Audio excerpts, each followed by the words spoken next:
শেষ কথা ছিল বউ বাচ্চার কথা বলছিল, আমার বউ বাচ্চার কি হবে, আমি না থাকলে আমার বউ বাচ্চার কি হবে, মানে এই বাচ্চাদের নিয়ে টেনশন করছিল। ও আসলে ইমরান হচ্ছে আমার কাজিন, খুব ছোটকালের বন্ধু এবং ভাই। তো ওর বিপদ আপদের সময় সবসময় সে আমাকে ফোন করতো। তো দ্রুপ কালকেও আমাকে প্রায় 8:30 9টার দিকে আমাকে কল দিয়ে, ও চৌমুনিতে ছিল তখন, বলতেছে এদিকে আয় একটু। আমি গেলাম, তারপর বলতেছে ভাই আমার বুকে ব্যথা লাগতেছে, এখন আমার একটু অস্বস্তিও লাগতেছে, খুব খারাপ লাগতেছে, এখন কি করব, তুই আমাকে একটু পানি খাওয়া। তো আমি এর জন্য পানি নিয়ে আসলাম। এরপর পানি খাওয়ার পর সে বলতেছে ভাই এখন তো ভালো লাগতেছে না, সম্ভবত গ্যাস্ট্রিকের প্রবলেম মনে হয়, তুই আমার জন্য সাজেল 40 আর 2টা ডন এনে। আমি তাড়াতাড়ি নিয়ে আসলাম। তো এর মধ্যে বলতেছে আমার অবস্থা খুবই খারাপ, আমাকে কোথায় নিয়ে যাবি, নিয়ে যা, আর একটা সিএনজি ডাক। তো আমি সিএনজি ডাকলাম, সিএনজিতে ওঠার পর ওষুধগুলো খাইছে। তো তখন আমরা সিএনজিতে করে রাম্মু হসপিটালের উদ্দেশ্যে রওনা দিলাম। তো যাইতে যাইতে সে কালিমায় পড়তেছিল আর বউ বাচ্চার কথা বলতেছিল, এইসব বলে টেনশন করতেছে আর কালিমা পড়তেছে। তো আমরা যখন পৌঁছাই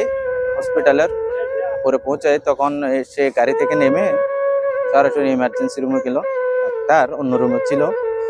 তো দাদা এক হাতে ডাক্তারকে কল দিছে আর এক হাতে ইসিজির ইনস্ট্রুমেন্ট গুলো লাগাইছে। তো লাগানোর পর মোটামুটি সে সুঅবস্থায়, আস্তে আস্তে দেখতেছে সে নীরব হয়ে যাচ্ছে। নীরব হয়ে হঠাৎ করে এক পর্যায়ে সে হাত দুটো উপর করে হঠাৎ গা শিউরে উঠছে। তখন তো সবাই ভয়ে মানে খুব কাহিল অবস্থা। তখন ডাক্তার আসছে, ডাক্তার বলতেছে এখন তো কি করা, কি পাম্প করব, পাম্প করলে শ্বাস প্রশ্বাস একটু চালু হবে।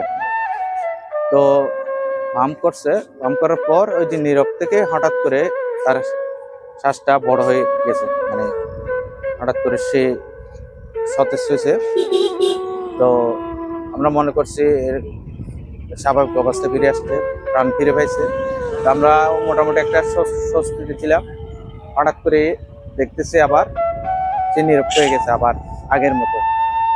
তো ডাক্তার বলল ওনার পায়ের হার্ট স্ট্রোক হয়েছে, এখন সম্ভাবনা আছে। উনি ছাড়পত্র আমাকে দিয়ে বলতেছে অ্যাম্বুলেন্সকে কল দেন। তো দাদা কল দিছিল, রুমেলদা অ্যাম্বুলেন্সকে, বাবাকে কল দিয়ে বলতেছে আমার ফুফাকে একটা কল দেন, তাড়াতাড়ি এখানে আসতে বলে রামু হসপিটালে।